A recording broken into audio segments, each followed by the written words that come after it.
Saludos, buenas noches, bienvenidos señoras y señores. Es un placer estar con ustedes una semana más aquí en Primera Plana y sobre todo con el invitado que hoy tenemos. Podemos hablar con él pues no solo durante la duración de este programa, muchísimo más tiempo y prácticamente sobre cualquier tema, sobre lo divino y sobre lo humano, como él mismo dice. Y eso es siempre un placer, poder conversar, utilizar la televisión como medio de conversación con uno de los filósofos más importantes en vida que tenemos, con Gustavo Bueno, que nos visita, asturiano, y que nos visita una vez más. Lo ha hecho ya en más de una ocasión a esta tele, cosa que le agradecemos muchísimo, y más además en un momento tan especial como este en el que pueden vernos cada vez más asturianos. Gustavo, bueno, ¿cómo está? Buenas noches, bienvenido. Buenas noches, muy bien, perfectamente. Es un placer tenerle aquí una vez más y que pueda estar en esta televisión. Pues yo también estoy encantado de estar aquí porque hace muchos años que tenemos contacto, pero muchos años. Sí. Incluso cuando estaba, supongo que era la misma, cuando se entraba por el otro lado. Sí, cuando estábamos en otra dirección. Incluso, sí, ¿no? Que estaba allí Plans, me parece, hace muchísimos años. Ha habido programas históricos aquí en Teleasturias. Sí. Es que, hombre, son más de 10 años de historia, ¿no? Claro. Entonces, eso es lógico. Y usted ha participado, Gustavo, en alguno de ellos. Lo que pasa es que yo quiero, en un día como hoy, precisamente, empezar preguntándole sobre la televisión. Yo no sé si la televisión es un medio, en vista de que está Internet, que ya debemos dejar de lado, o le sigue interesando lo que hay. Usted que ha escrito, además, tanto sobre la televisión. No, me sigue interesando, ¿no? Y son cosas, hombre, interceptan en muchos aspectos, pero la televisión, de hecho muchas cosas de Internet se ponen en pantalla de televisión, porque el formato lo agradece, aunque no sea televisión, es lo que llamamos televisión material. Pero, es decir, si tienes una pantalla en la pared, como esa grande, pues prefieres estar ahí en la pantalla del ordenador, ¿no? O de Internet. Pero claro, luego los contenidos son también distintos. Claro, lo que pasa es que Internet pues parece que va teniendo mayor interacción y más actualidad con del Facebook y todas estas cosas que la televisión todavía no es. Y sobre todo que la televisión yo creo que se va degradando cada vez más. No sé si por un proceso interno, que en cada país y en cada época tiene razones distintas, o también por la competencia de Internet, como natural. Es decir, eso no lo sé. Ahora la televisión, por ejemplo, en España, las cadenas nacionales que hay, bueno, primero luego hay una variedad que ha aumentado enorme con estas cadenas digitales, pero también estas cadenas se han degenerado. Por ejemplo, había una cadena que a mí en tiempos me gustaba mucho, que era el canal de Historia, ya que ha ido degradándose, pero ahora es prácticamente imposible ya de verlo. Primero porque entró allí el grupo Prisa y empezaron a poner series enteras de unos panfletos enteramente pro-PSOE, antifranquistas, una cosa completamente ideológica. Y luego han cultivado también pues cosas esotéricas y de Nostradamus y cosas de estas. Bueno, es una basura, completamente. El canal de Historia, que en tiempos era una cosa admirable, ¿no? Había programas, me acuerdo una vez que pusieron una serie sobre la muerte de Mozart. Es un programa que estaba muy cuidado, hecho por médicos y fisiólogos yanquis y alemanes y tal. Aquello era precioso. Claro, eso debe ser muy caro hacerlo, pero no he vuelto a repetir. Es decir, ese es un ejemplo de programa degradado. No digamos los programas nacionales, estos, la Tele5, la Tele3, que tienen su interés, ¿eh? Yo, por ejemplo, y por razones que no vienen al caso, concretamente porque tengo que verlo con mi mujer, que está en una silla de ruedas, pues por las mañanas suelo ver lo de Ana Rosa y lo de la Susana Griso, ¿no? El Tele3, Tele5, que es lo que le gusta ya. Y Gustavo, ¿y por qué todos decimos que vemos los documentales? ¿Por qué todos decimos que vemos los documentales de la 2, pero luego no es verdad? Luego vemos lo que dice usted. Claro. Bueno, primero, los documentales de la 2 es que también eso ya no tiene sentido, porque antes cuando no había virus, pero los tienes por cualquier lado. Es decir, que esos documentales a base del desierto de Kalahari o de los ataques de los leopardos con los guepardos, eso es una cosa que igual, que decir antes bien, pero es que ahora eso es muy, muy vulgar. Es decir, que ha habido mucha competencia, que no es... Antes sí, para ver un programa, pues eso de África, pues tenías que ir a la 2 con aquel aquel que había de la Fuente, Félix de la Fuente y demás, pero ya no es esto, ahora son todos programas, es decir, que la televisión ha sufrido también mucha competencia como natural. Pero el espectador es un poco falso, da una falsa apariencia en eso, ¿no? Vamos diciéndole a los demás, es que yo veo... Sí, bueno, antes decía que veía la 2 como si la 2 fuera la... Y sin embargo, en mi juicio, hoy día la 2 es un prototipo de televisión basura completamente. Sobre todo desde que sale este Punset, que le ponen las dos, bueno, es que se adorna con las prerrogativas del sabio y no sabe nada, es un ingenuo completamente. Emiten programas de esto del Instituto Coca-Cola de la Felicidad, bueno, ya no se puede haber más degradación, ¿verdad? El Instituto Coca-Cola de la Felicidad, con perdón de Coca-Cola, allí sale cada individuo y además de mucha representación, ¿eh? Es decir, entre los Punset, claro, lo consideran como una... ¿No le gusta Punset? No, hombre, es una cosa ridícula. Punset es uno de los individuos más ridículos que yo he visto. Bueno, sinceramente, no tengo nada contra él. E incluso todo lo contrario. Una vez me hice una entrevista hace ya muchos años, aquí en Oviedo, sí, en la universidad, que además cerraron la calle porque me hacían ir paseando por la catedral y demás. Quiero decir que no tengo ningún resentimiento contra él. Mi resentimiento viene de escucharle, de haberle escuchado 5 o 6 veces. Pues se dice que ha acercado la ciencia a los ciudadanos, en fin. Bueno, yo no veo la pseudociencia, una ciencia ficción continuamente. Por ejemplo, el hecho de dar el mismo rango. Cuando entrevistó hace 2 o 3 años a un físico de origen soviético, porque está en Estados Unidos, un tal Vilenkin, que es un físico de primera línea, pero claro, y que tiene la teoría, una teoría más antiquísima de la época de Demócrito, pero esta la ofrece y hay publicado libros, de que hay infinitos mundos y que cada mundo, es decir, en el momento que estamos nosotros hablando ahora, esto se está multiplicando por infinitos mundos, es decir, una fantasía, un delirio completo. Pues le da el mismo crédito que le puede dar a Einstein, ¿verdad? Entonces, realmente, pues, si eso es acercar la ciencia, es acercar un delirio de un científico, sin crítica ninguna, sobre todo lo contrario, al revés, luego todas las cosas del cerebro, la actitud que tiene él ante los científicos, que ese es el mecanismo de veneración boba, ¿verdad? ¿Verdad? Cada vez que abre la boca un neurólogo, un físico, es que era completamente, o finge estar asombrado, ¿verdad? Y claro, es una cosa, a mi juicio, ridícula, porque no es eso. La ciencia necesita crítica, no estar ahí abobado, ¿verdad?, recibiendo las enseñanzas de los genios, que no son tales, es decir. Además, igual sirve para explicar la ciencia que para anunciar pan de molde, ¿no? Lo mismo, es una cosa...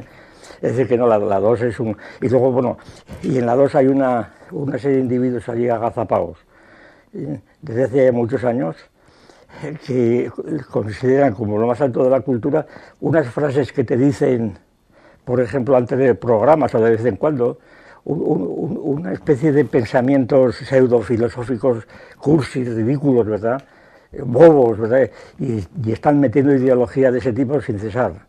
El humanismo, el misterio, bueno, ya digo, en la 2 hay un montón de gente que yo no conozco, además, porque yo me he desenterado de esto y además no la veo, pero que están allí agazapados y están ahí soltando y emanando esa ideología barata que, en fin. Gustavo, ya que estamos hablando de televisiones, aquí en Asturias hay mucha polémica con la radiotelevisión del Principado, que si se debe cerrar, que si no, que si la programación que emite al final es lo mismo que La Sexta porque te ponen partidos de fútbol y no programas asturianos. No sé qué le parece a usted este asunto. He tenido muy poca relación con la veo muy poco, entre otras cosas porque en la televisión que tengo yo en casa, que es desde Telecable, está en un sitio inverosímil y no hay quien la localice, hay que darle allí, total que... Y luego, pues, hombre, yo creo que es la impresión que yo tengo cuando sale alguna de estas programas, pues es una cosa más bien tirando a paleto. Es la impresión que recibe uno. Es una cosa más o menos simpática porque está muy cerca, es como te hablaría la vecina de tu pueblo, ¿verdad? Pero es un poco tirando a paleto. Y entonces, ahora eso no quiere decir que a la gente le guste eso, claro, pues eso, similia similibus, ¿verdad? Lo semejante conoce a lo semejante, que es lo que pasa en televisión. El éxito de televisión, la televisión es mala, bueno, pues porque la ve la gente que le gusta eso es evidente. pero eso no aumenta la calidad. Es decir, cuanto más gente mala hay, bueno, escucho decir todos estos programas que hay, yo ni los veo, vamos, no quiero ni verlos. Veo por el periódico lo que es y ni los pongo porque ya está bien, ¿verdad?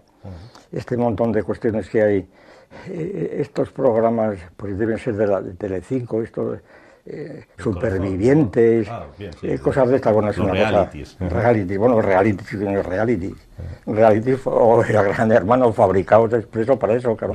Gran Hermano, que empezó siendo, vamos, a mi juicio, siendo una cosa muy interesante, a los 8 o 10 ya se degeneró completamente, porque los que iban allí iban ya, pues eso, de actores, de profesionales, entonces ya cada día interés.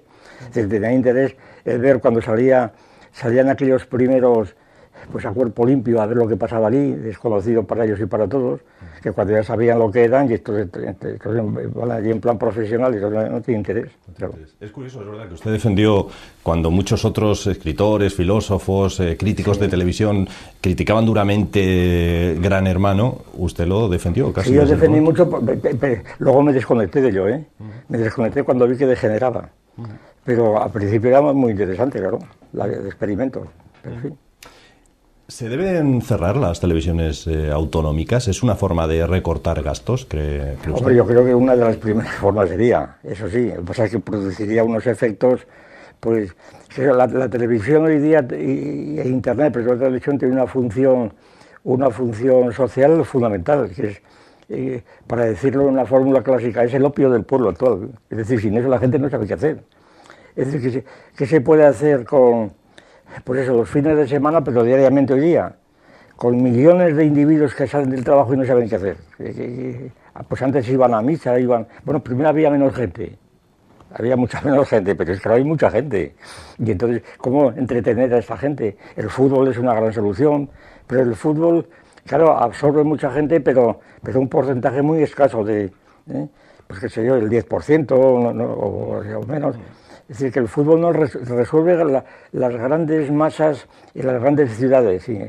En Madrid, en Barcelona, a ver qué haces con esta masa de gente que va al Bernabéu y demás, pero ahí los tienes, y sobre todo les mide el tiempo, les tiene entretenidos todo el año para ver que si la Liga, que si el otro, y entonces están entretenidos.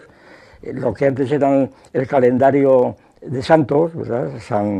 Pues qué sé yo, San Andrés, el Corpus y tal, ahora son la Liga de Fútbol. Entonces la gente está ya con una cronología futbolística y está todo el año polarizado con esto. Pero a veces en situaciones realmente incomprensibles, ¿verdad? Porque se lo creen. Luego cuando se ha liado con la cosa autonómica, con la cosa nacionalista, en Barcelona, claro, principalmente en Barcelona, los demás, porque realmente es cosa de ciudades, el fútbol, ¿no? Es Gijón contra Oviedo, sí, por ejemplo, sí, o Vigo contra Pontevedra, cosas de esas. Pero no hay... el fútbol no es, por ejemplo, no es entre etnias. Alguna vez sí, el Celta de Vigo, ¿verdad? Pero yo no creo que haya más que en Vigo. El Celta de Vigo no hay qué sé yo, el fenicio, el fenicio de Alcoy, ¿verdad? Es decir, entonces son ciudades. De manera que las autonomías, el Barça sí, el Barça ejerce una función mixta entre Barça y Cataluña, Barcelona y Cataluña. Pero Asturias, por ejemplo, no. Un partido de fútbol que fuera Asturias FC, pues no tendría éxito, porque son cosas muy difíciles de analizar. Pero quiere decir que el fútbol entretiene mucho a la gente, no solamente en el momento de verlo, sino que les ordena el tiempo. Ahora, la mayor parte del tiempo lo absorbe la televisión, los programas de corazón, los de hígado, que más da, ¿verdad? Son los que lechen, claro. ¿Y quién tiene la culpa? ¿Quién programa o quién lo ve? Porque claro, echamos la culpa a la basura de... una realimentación, sobre todo quien lo ve. Claro. La prueba es que cuando en la audiencia el programa se corta. Claro. Es decir, cuando eso lo vemos constantemente, ¿verdad? Un programa que se estrenó, se probó 2 días y fuera. Claro, la cosa es evidente. Claro. O sea que somos tan culpables como el que nos pone esa telebasura, si es que se puede llamar. La telebasura es la que realimenta. Es lo mismo que pasa con las editoriales. Exactamente lo mismo. Las editoriales te contratan un libro por la cantidad de libros que venden. A los demás les importa un pimiento, salvo que sea un libro subvencionado, claro. Entonces sí, pero si el libro no está subvencionado por un ministerio o por una organización política, Entonces, la editorial es lo más neutro que puede haber, en ese sentido, ¿no? Es decir, tú tienes, es más, incluso las propuestas del libro, yo muchas veces con editoriales que he escrito con ellas, pues les he propuesto algún libro y que a mí me parecía muy interesante y me decían, no, esto no se vende, vamos a pensar en otro título. Claro, como es natural, si no toda la editorial se hunde con la plantilla que tienen esas grandes editoriales, ¿no? Bueno, ahora que nos habla de este asunto, ¿veremos la salida de la crisis? Hombre, necesariamente no nos vamos a morir, ¿no? No nos vamos a morir. Pero la cosa será muy difícil, eso sí. Sobre todo a mi juicio porque la situación que ha llegado a España a estar es una situación en donde la anarquía es tan importante como otra cosa. Es decir, ahora están prácticamente en rebeldía con estas cuestiones de las restricciones, del déficit y demás. Están en rebeldía pues Andalucía, que no ha existido siquiera las conferencias, Cataluña y Canarias. Y el País Vasco, más rebeldía, ¿verdad? No puede ser estar ya proclamando la independencia. Es decir, es un estado de grave fractura de España. Como además estamos todos judicializados en todas las tertulias, pues que esto es el Estado de Derecho. Muy bien, el Estado de Derecho. El Estado de Derecho, la gente, yo no sé lo que cree que es el Estado de Derecho. Porque el Estado de Derecho es ir al juez y que el juez decida. Con lo cual los políticos quedan un poco libres de responsabilidad. Dice, bueno, lo ha dicho el juzgado y es el Estado de Derecho. Yeah. Bueno, pero el Estado de Derecho, si la Constitución, también incorpora la intervención militar. Eso no quiere decir por nadie, ¿no?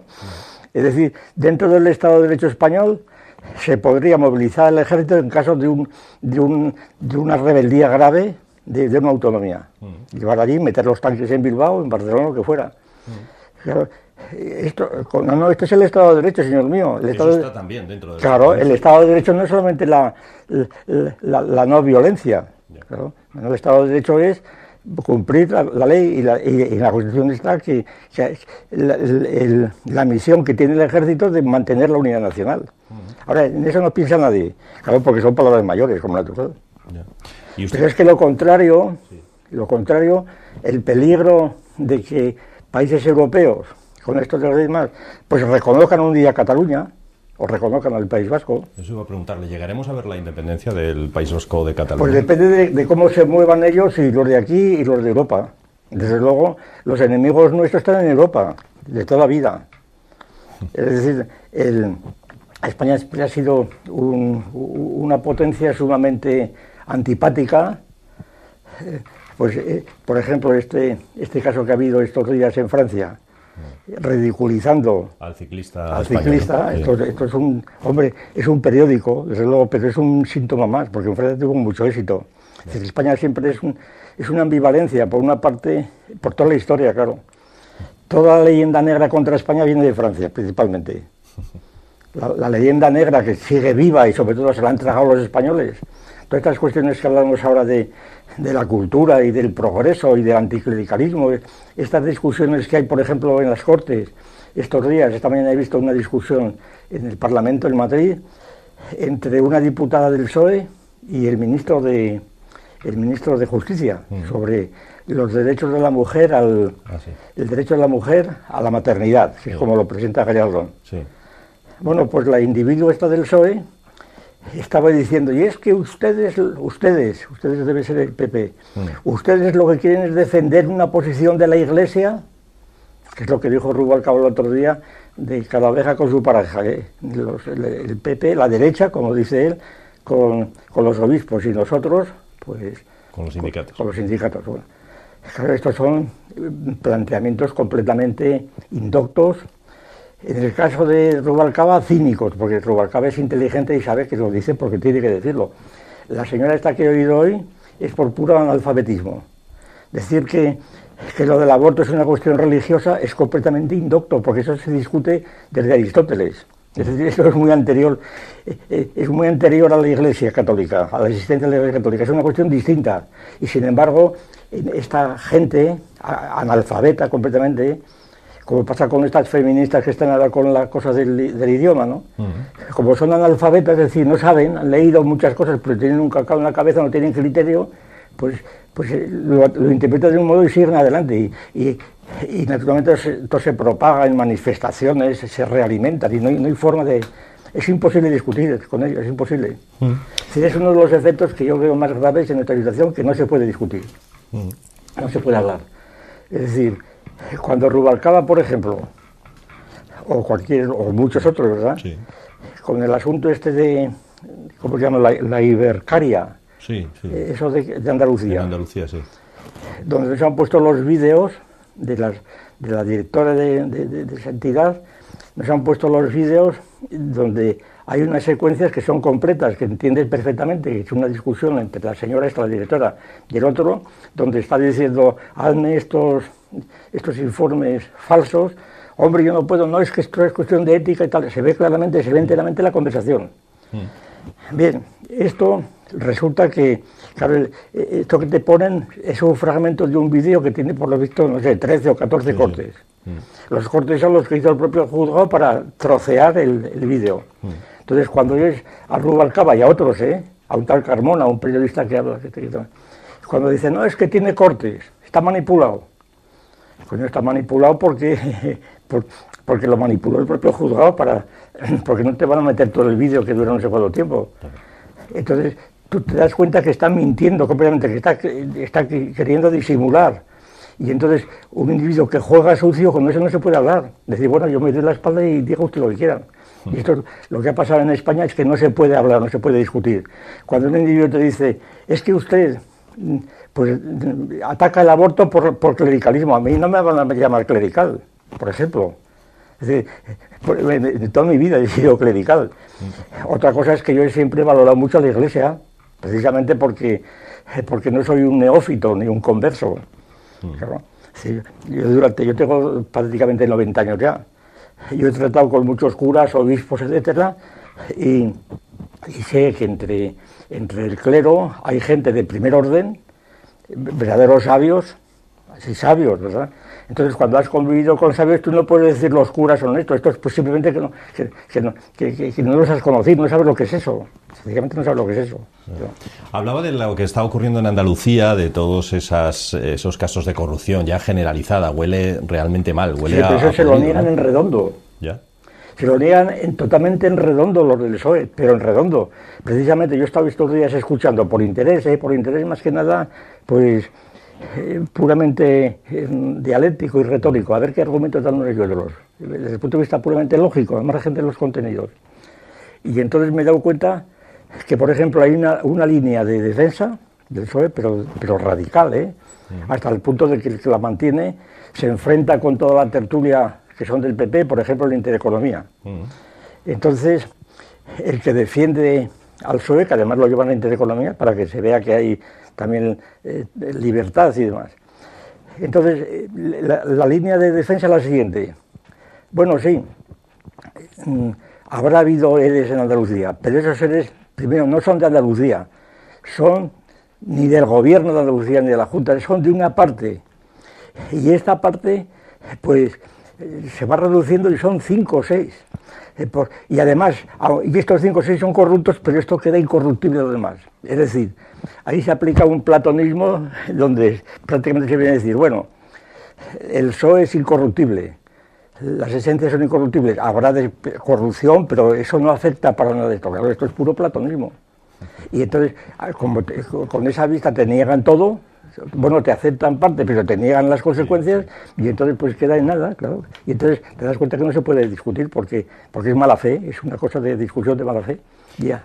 Aquí en Asturias tenemos la llamada Operación Marea, que aquí no nos podemos quejar, también tenemos también, cosas graves. También. Lo que pasa que, desde luego, no se da a conocer, probablemente porque Asturias es mucho más pequeño que Andalucía, pero apenas si se dan noticias sobre este asunto, verdad, sí, que implica no solo a políticos, también a funcionarios en muchos casos. También, sí.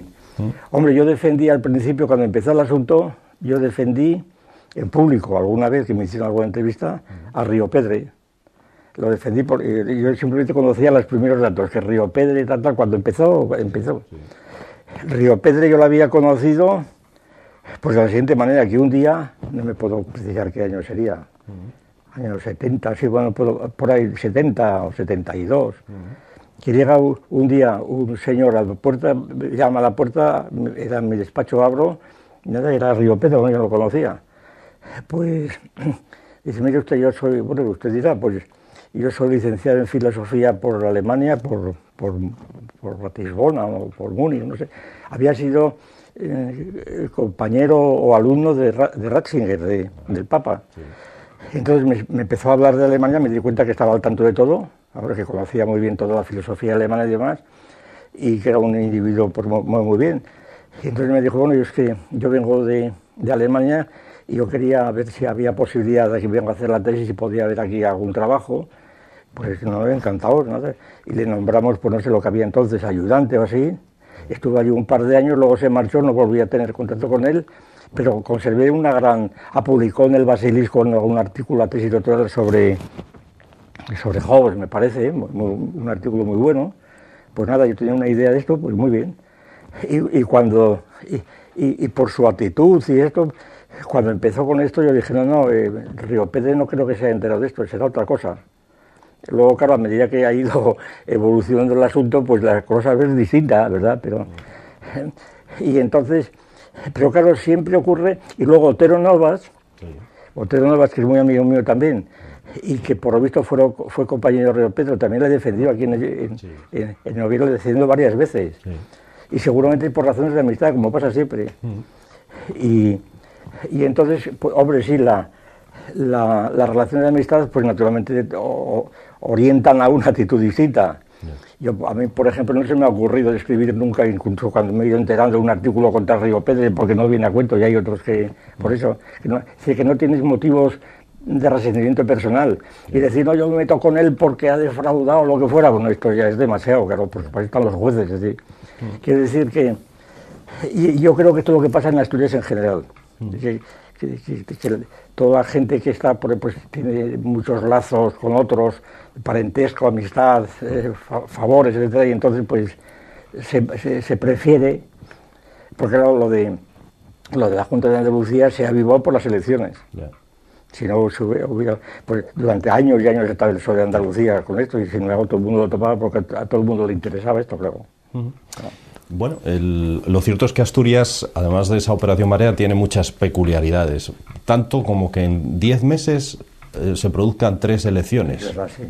También demuestra, quizá eso habla mal de los políticos, ¿cree usted? Porque no han podido ponerse de acuerdo, no saben negociar, no saben dialogar. ¿Cree que esa es la cuestión o no? No, yo creo que no. Yo creo que si ataca a los políticos no tiene sentido, porque los políticos son pues lo que son. Claro, tienen su papel, y como todo el mundo. Es decir, que echar la culpa a los políticos, como se hace, pues yo creo que es un modo rápido de resolver el problema. El otro día salió una encuesta, creo, una encuesta nacional. Sí, las del CIS.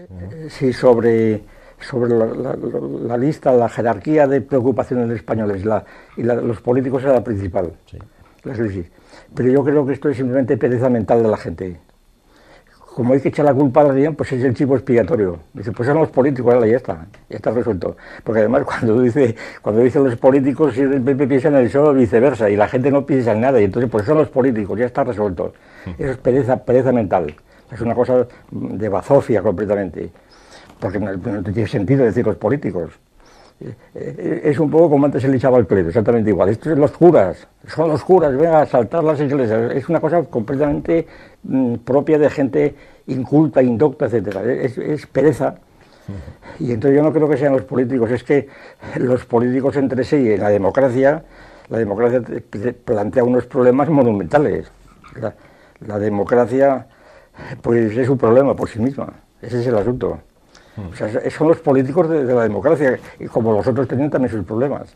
Entonces la democracia es una cosa totalmente problemática. Si cada cual, en democracia, puede expresar su opinión, los límites de esa posibilidad no están definidos ni pueden definirse nunca, entonces es natural que la cosa llegue a mayores casi siempre, ¿no? El problema no son los políticos, es la política de la democracia, en este caso, no es que la democracia sea la única que plantea problemas. Yeah. Digo, en nuestro caso son los problemas propios de la democracia. Hombre, la democracia incluye en nuestro país la monarquía y estamos viviendo el caso Urdangarín. No sé qué le sugiere a usted todo esto que ha ocurrido con la... ¿Cree que puede hacer que los españoles nos volvamos menos monárquicos? Puede. Bueno, yo creo que no han sido nunca monárquicos los españoles. Juan Carlista, si acaso, ¿no? No, ni siquiera eso. Claro. Sí, bueno, porque les resulta simpático luego por lo de la princesa Leticia. Es decir, son cuestiones también superficiales todo ello. Eso da la vuelta en cualquier momento. Y sobre todo si se dicen algunas cosas que se dicen del rey, que no sé si era verdad o no, pero las crisis tremendas que por lo visto hay en la familia real, bueno, son muy conocidas. Esa amiga que tiene, un aristócrata que por lo visto produce unas tensiones con la reina, con esto, pues quiere decir que, como es propio de los Borbones, por otra parte, ¿no? Es una cosa general. Basta recordar a Isabel II, pero que todo eso se tapa luego, se tapa. El propio abuelo del rey actual, don Alfonso XIII, pues tenía un montón de hijos, algunos de ellos que eran actores de cine, que eran iguales que el padre, ¿no? Uno que salió mucho tiempo, que no me acuerdo cómo se llama, siempre que salía, mira, el hijo de Alfonso XIII, y efectivamente te ha clavado, ¿verdad? Sí.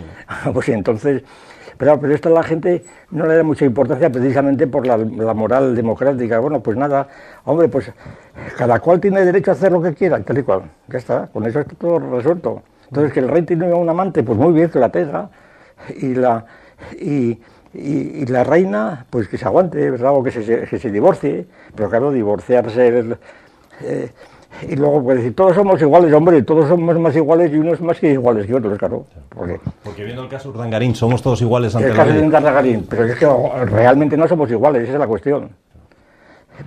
Hay una razón, a mí me parece evidente, cuando tienen que hacer el paseillo aquí en Palma de Mallorca, que tenía que pasar aquella rampa. Claro, si lo pasa un individuo desconocido, pues lo pasa y no pasa nada, pero Urdangarín están allí 2.000 individuos con tomates y tal, es decir, la situación es desigual. Y luego la igualdad ante la ley se referiría teóricamente a la sentencia que vaya a decir el juez, no al momento de ir a ella. O sea que ahí está todo confuso. Y luego efectivamente, luego exculpan a la infanta, esa exculpación ya tiene más que discutir, ¿verdad? Porque no se sabe por qué la van a exculpar cuando figuraba al parecer en la sociedad y estas cosas, ¿no? ¿Cómo puede ser además que no se enterara de nada de lo que hacía su marido? Claro, si no se entera es medio tonta, claro. Y entonces habría que quitarle el infantado por ser medio tonta. Y como no lo es, pues entonces, bueno, ahí se ve claramente que no, que la igualdad. Pero claro, todos no somos iguales, claro que no somos iguales, pero ni ahora ni nunca, claro. Hay una igualdad puramente formal, en el sentido de que podemos votar, de que todo el mundo puede votar y en principio puede decir lo que quiera hasta cierto punto, ¿verdad? Pero luego el resto ya no es igual. Decían los estoicos, no hay dos hierbas iguales, y Laín repetía, no hay dos hojas iguales en el jardín. Es decir, además la igualdad es un concepto pues muy riguroso, muy bien estudiado en filosofía, en lógica, ¿no? La igualdad no existe en primer lugar. Cuando se dice son iguales, hay que decir, bueno, dame el parámetro. ¿Son iguales en qué? En peso, en tamaño, en velocidad. ¿En qué? ¿En qué son iguales? Hay que decir lo que fuera, ¿no? Y entonces la igualdad es una propiedad de relaciones, cuando las relaciones por ejemplo, relaciones de distancia, pues si son simétricas, recesivas y transitivas, entonces es igualdad. Entonces, cuando hablamos de igualdad, realmente no sabemos lo que se dice, la gente no sabe lo que dice. Y sin embargo, como la Revolución Francesa puso la igualdad en primer plano, pues somos todos iguales, muy bien, y unos más iguales que otros, es decir, no se sabe lo que se dice, la gente no sabe lo que dice. Porque quitadas las cosas más evidentes, como puede ser en un comercio, dime otra cosa igual a esta, pues ya sabes que el comerciante entiende pues que sea igual de precio, igual de calidad, igual de tal, ahí sabes los parámetros ya supuestos. Pero cuando estabas en un terreno mucho más amplio, como es el político, y dice todos somos iguales, no sabe usted lo que dice, o sea, que cállese. El Ministerio de Igualdad es de las aberraciones más serias que se han podido inventar. Poner un Ministerio de Igualdad, pero primero estudia lo que es la igualdad, ¿verdad? Estudia un poquitín lo que es la igualdad. Era la Viviana y el Zapatero, vamos, es una cosa realmente de locura, pero vamos, el Zapatero ya está juzgado, yo creo, por las elecciones y por la historia. Zapatero era un chigravis, como la Viviana, es justo decir, se le llenaba la boca con igualdad, pues nada. Pero además, por otro lado, dicen no existe esa igualdad laboral, por ejemplo, o económica, Bueno, por encima acotarla. eso, claro, pero en cualquier lado. Es que la igualdad hace falta el parámetro. La mujer sigue cobrando menos que el hombre, dicen. Y... Sí, pero esos son parámetros que se van dando, cobrando menos, y luego si se arrasca un poco, los que cobran igual tampoco cobran igual. Claro. Luego el principio que parece un principio, por ejemplo, una fórmula que se dice mucho, aquello de, ¿cómo se llama aquello? Aquella película famosa, hombre, ahora cuando lo digo, va a saber. Cuando de todo sea igual para que todo sea... todo sea igual. Esto es de lo del gato pardo, ¿no? Así.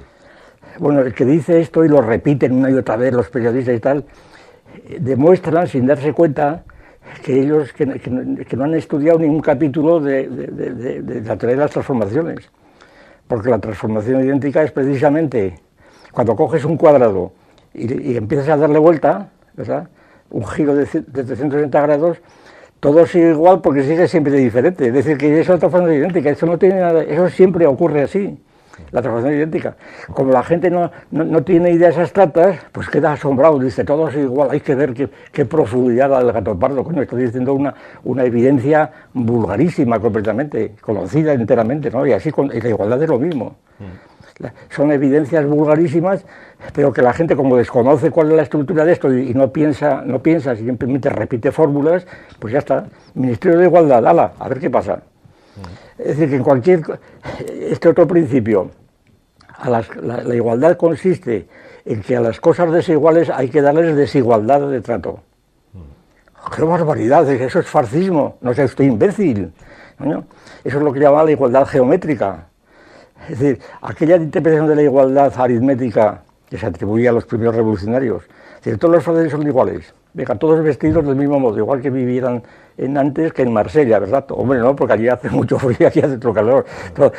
Todos tienen que hablar francés, ¿claro? Es decir, los franceses consiguieron que Francia hablase todo francés. ¿Cómo? Por la guillotina. Al que no hablaba francés le cortaban la cabeza. ¿Por qué? Porque los que hablaban patois eran espías de los ejércitos invasores. Entonces, claro, ahí se estableció la igualdad del francés, pero esa igualdad no agotó las desigualdades que seguían existiendo los franceses, incluso en el modo de hablar el francés. La igualdad es un concepto, es un mito completamente. Como luego se escribe en álgebra, dice A es igual a B, ¿verdad?, con el signo ese de recorde, y ella dice, no, esto es una cosa científica, coño va a ser científico. Nada de científico. Yo he publicado un artículo, precisamente, estos días, repasando textos matemáticos y lógicos con el signo este de igual a, que se lo inventó un inglés del siglo XVI llamado Recorde, porque decía que no había encontrado cosa más parecida y más igual que dos líneas rectas paralelas, ¿verdad? Y entonces inventó ese signo, que por cierto era mucho más largo de lo que ahora utilizamos. Pues me he entretenido estudiando diferentes situaciones donde aparece el signo igual. Allí la igualdad es distinta en cada caso, ¿no? Es totalmente distinta. Es decir, el hecho de que lo escribas en álgebra no quiere decir que hayas resuelto el problema, ya al revés. Y hay gente tan imbécil que se cree, es que esto es de álgebra, esto es de matemáticas, pero ¿y usted qué me dice con eso, señor mío? Usted escribió el mito de la derecha. Ahora que el Partido Popular gobierna, ¿se toman medidas de derecha o no hay tanta diferencia entre lo que hacía? Yo he negado. El mito de la derecha es la continuación de otro libro que escribí yo antes, que era el mito de la izquierda. Sí. El mito de la izquierda, pues es un libro que tuvo un éxito increíble, yo me quedé sorprendido. Y por tanto se vendieron muchas ediciones, pero sin embargo me provocó una cantidad de enemigos tremendos, como natural, pero enemigos a muerte, que todavía los tengo, ¿no? Y de gente primero que no había leído el libro o que sencillamente no se daba cuenta del tipo de argumentación, porque mi libro era puramente académico, no era un libro combativo, era un libro puramente para la eternidad. Ahora la gente no está para bromas, ¿verdad? Diciendo, no, este es un fascista, porque dice esta y tal. Bueno, pues entonces, y además el libro estaba escrito desde una perspectiva leninista, que esa es la segunda parte. Yo adopté la perspectiva leninista como terminología, claro, porque los soviéticos negaban la derecha y la izquierda.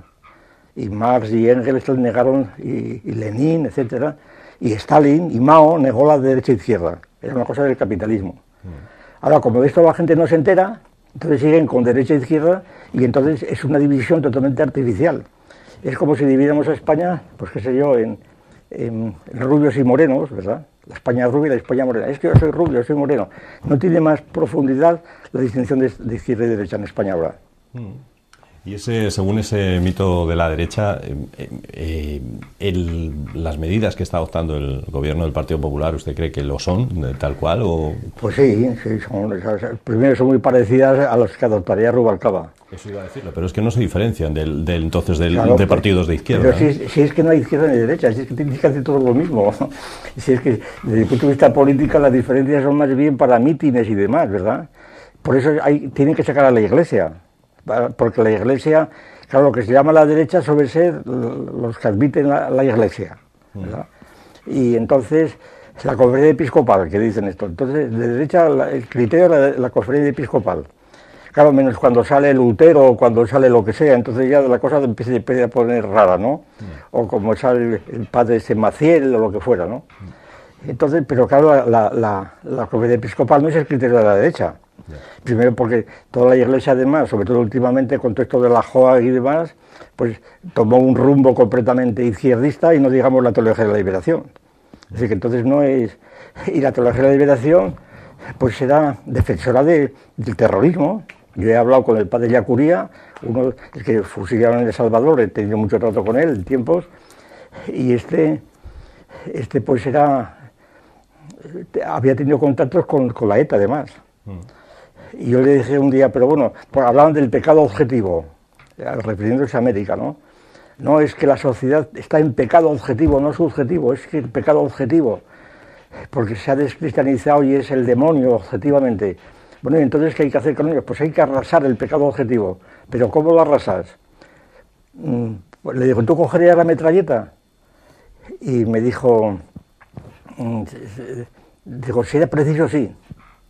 Bueno, pues muy bien, y no me parece mal, pero vamos, bien, para saber si vienes ahí repartiendo estampitas o vas con la metralleta, ¿verdad? Claro, por eso. Entonces, ¿eso es de izquierda o de derecha? Claro, por eso, no tiene sentido.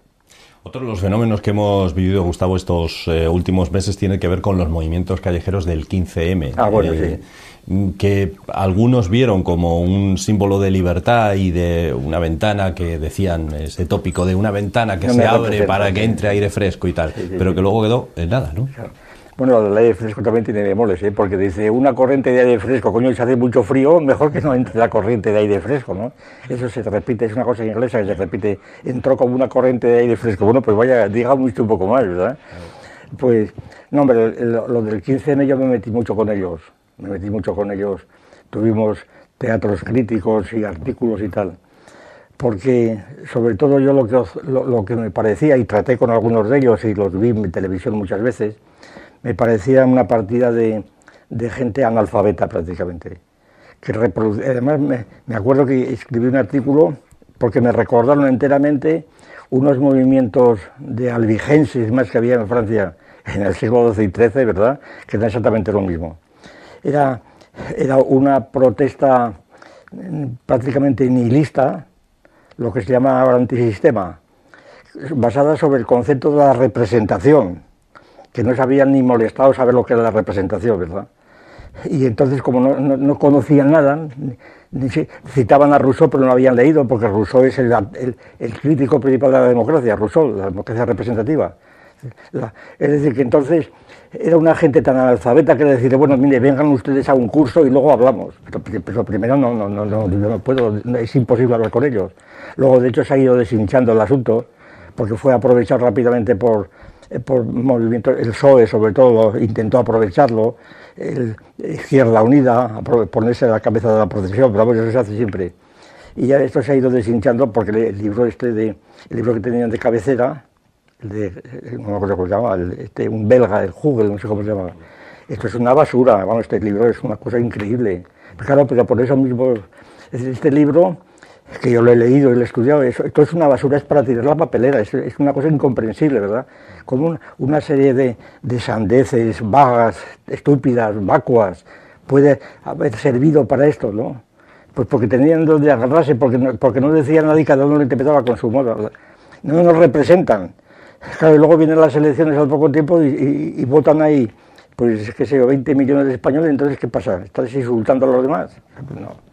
Es decir, yo creo que son movimientos que demuestran pues cómo está la sociedad en general, que es cada vez más polarizada entre una multitud de gente demócrata del pueblo, analfabeto prácticamente, disimulado porque va bien vestido, va mejor vestido, con indumentos industriales, porque la comida está igualada, vamos, en las formas de los supermercados, y porque todo el mundo ve la televisión, y entonces todo el mundo le suenan pues actores, y te dice una frase de Goethe cuando pesca, no sabe quién es, pero qué mal la dice, porque le ha gustado, y entonces la impresión es que hay un nivel cultural muy alto y no es así, porque la gente no es más que la pura superficie.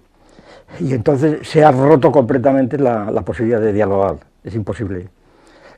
El modo de dialogar en el Parlamento es el insulto, continuamente, están insultándose unos a otros, no hay otra forma posible, pero insulto, y no se da usted cuenta, tal, es el insulto permanente. Y entonces se ha roto, lo mismo pasa en la universidad, se rompió la cortesía académica que se llamaba, es insultarse unos a otros.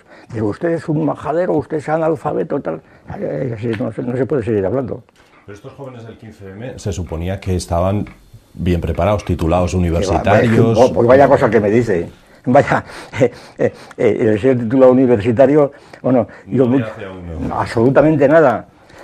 Yo le puedo decir que en la facultad, cuando yo estaba, y ahora creo que está peor, yo hice un test una vez a los de quinto de filosofía que me dijeran lo que eran las categorías de historia y no lo sabían. Es que la universidad también se ha ido, por lo menos en las facultades de filosofía y de historia, ¿no? En programas hay un programa de Saber y Ganar, que hay gente que obtiene puntuaciones muy altas y que son muy buenos, se llaman los magníficos y tal, que yo lo veo mucho porque lo veo con mi mujer y es muy interesante para... Ahí se ve claramente también lo que ocurre. Hay gente que sí, que sabe muchas cosas, ¿no? Y hay gente muy bien formada. Pero a veces encuentras unos fallos incomprensibles. Un licenciado en Historia, que lo presentan ahí, el profesor de Historia, pues de repente pues ignora, yo qué sé, la primera cruzada, la primera cristiana del Papa, no sabe. Otro que dice que parece que sabe mucho de música, le preguntan el otro día que quién escribió el Clavecín bien templado y no sabía. Claro, son cosas garrafales. Y en cambio luego sabe muchas cosas de otras, entonces no tienen una formación. Es decir, un individuo que ha estudiado historia del arte no puede ignorar quién escribió el Clavecín bien templado. Es una cosa tan garrafal que vaya usted a tomar viento, ¿verdad? Y esto es lo que pasa en general. Hemos comenzado el programa hablando de televisión y hemos terminado también hablando de televisión, como no podía ser de otra forma en un medio como este. Gustavo, bueno, muchas gracias por estar aquí. Pues nada, a ustedes y nada, que siga esto adelante. Ojalá, esa es la intención. Muy bien, y muchas gracias por su apoyo. Muy bien. Y a ustedes, señoras y señores, agradecerles un día más, una semana más, su atención por estar con nosotros. Muchas gracias y muy buenas noches.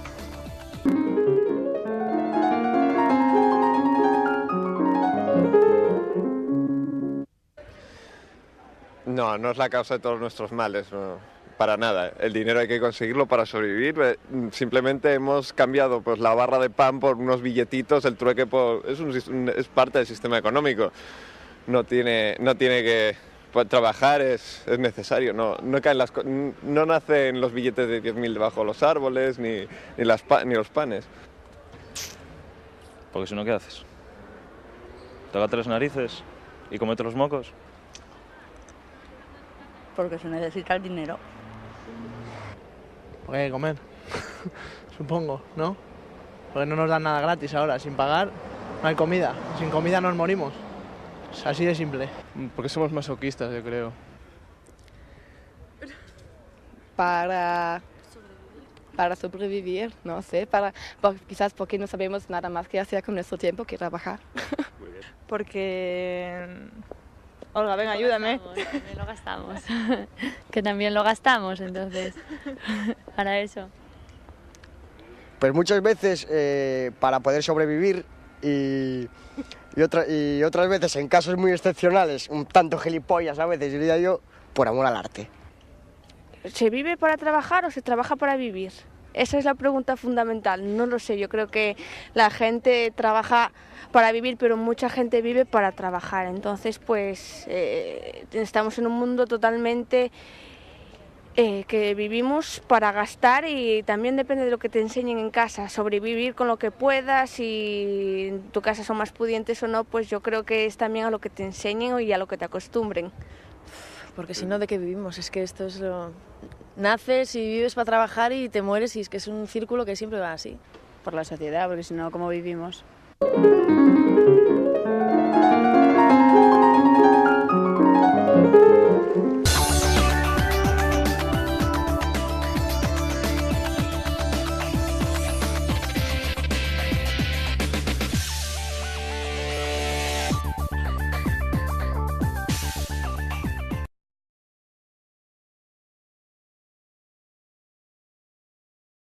Enteramente pro-PSOE, antifranquista, era una cosa completamente ideológica, y luego pues luego han cultivado también pues cosas esotéricas y de Nostradamus y cosas de estas. Bueno, es una basura completamente. El canal de historia, que en tiempos era una cosa admirable, ¿no?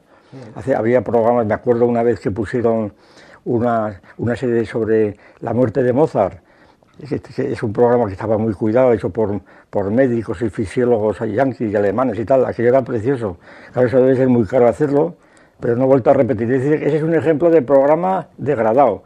No digamos los programas nacionales, estos, la Tele5, la Tele3, que tienen su interés, ¿eh? Yo, por ejemplo, y por razones que no vienen al caso, concretamente porque tengo que verlo con mi mujer, que está en una silla de ruedas, pues por las mañanas suelo ver lo de Ana Rosa y lo de la Susana Griso, ¿no? El Tele3, Tele5, que es lo que le gustaría. Y Gustavo, ¿y por qué todos decimos que vemos los documentales? ¿Por qué todos decimos que vemos los documentales de la 2, pero luego no es verdad? Luego vemos lo que dice usted. Claro. Bueno, primero, los documentales de la 2 es que también eso ya no tiene sentido, porque antes, cuando no había virus, pero los tienes por cualquier lado. Es decir, que esos documentales a base del desierto de Kalahari o de los ataques de los leopardos con los guepardos, eso es una cosa que igual, es decir, antes bien, pero es que ahora eso es muy vulgar. Es decir, que ha habido mucha competencia, que no es...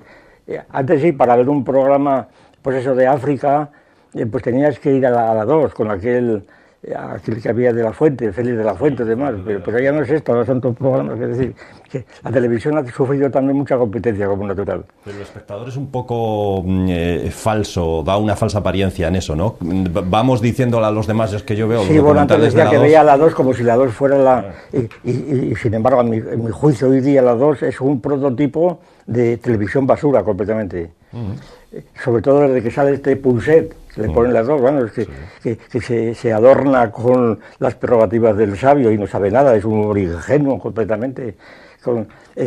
Emiten programas de esto del Instituto Coca-Cola de la Felicidad. Bueno, ya no se puede haber más degradación, ¿verdad? El Instituto Coca-Cola de la Felicidad, con perdón de Coca-Cola, allí sale cada individuo, y además de mucha representación, ¿eh? Es decir, entre ellos Punset, claro, lo consideran como una... ¿No le gusta Punset? Hombre, es una cosa ridícula. Punset es uno de los individuos más ridículos que yo he visto. Bueno, sinceramente, no tengo nada contra él. E incluso todo lo contrario. Una vez me hice una entrevista hace ya muchos años, aquí en Oviedo, sí, en la universidad, que además cerraron la calle porque me hacían ir paseando por la catedral y demás. Quiero decir que no tengo ningún resentimiento contra él. Mi resentimiento viene de escucharle, de haberle escuchado 5 o 6 veces. Pues se dice que ha acercado la ciencia a...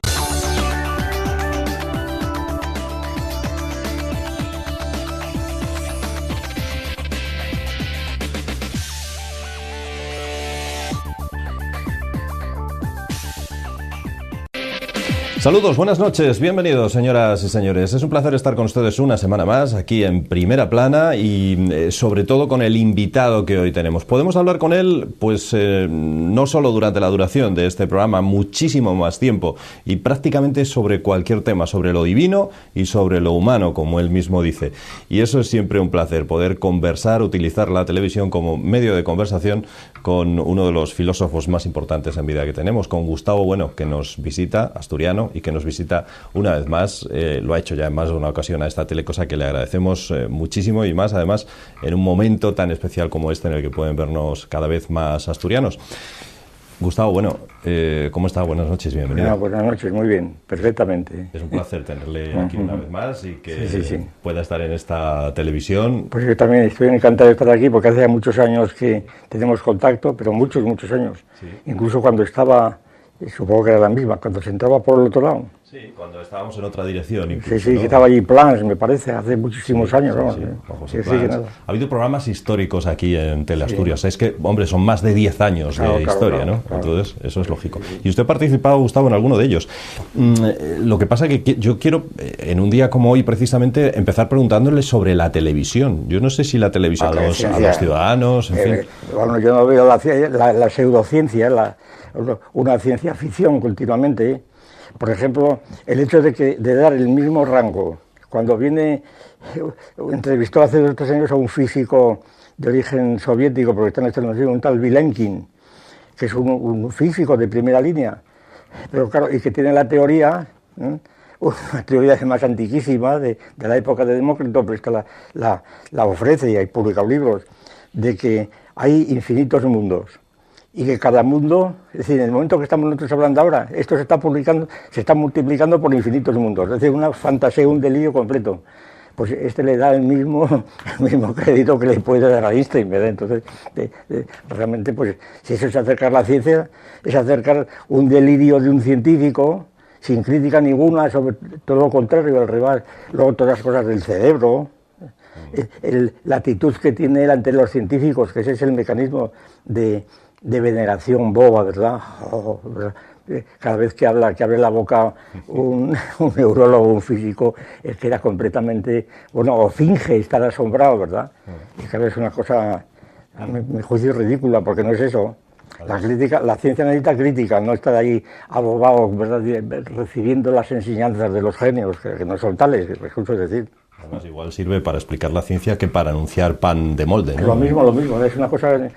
Es decir, que no, la 2 es un... Y luego, bueno, y en la 2 hay una serie de... ¿Es un medio, en vista de que está Internet, que ya debemos dejar de lado, o le sigue interesando lo que hay? Usted que ha escrito, además, tanto sobre la televisión... No, me sigue interesando, ¿no? Y son cosas, hombre, interceptan en muchos aspectos, pero la televisión... De hecho, muchas cosas de Internet se ponen en pantalla de televisión, porque el formato lo agradece, aunque no sea televisión, es lo que llamamos televisión material. Pero... Es decir, si tienes una pantalla en la pared, como esa grande, pues prefieres estar ahí en la pantalla del ordenador, ¿no? O de Internet. Pero claro, luego los contenidos son también distintos.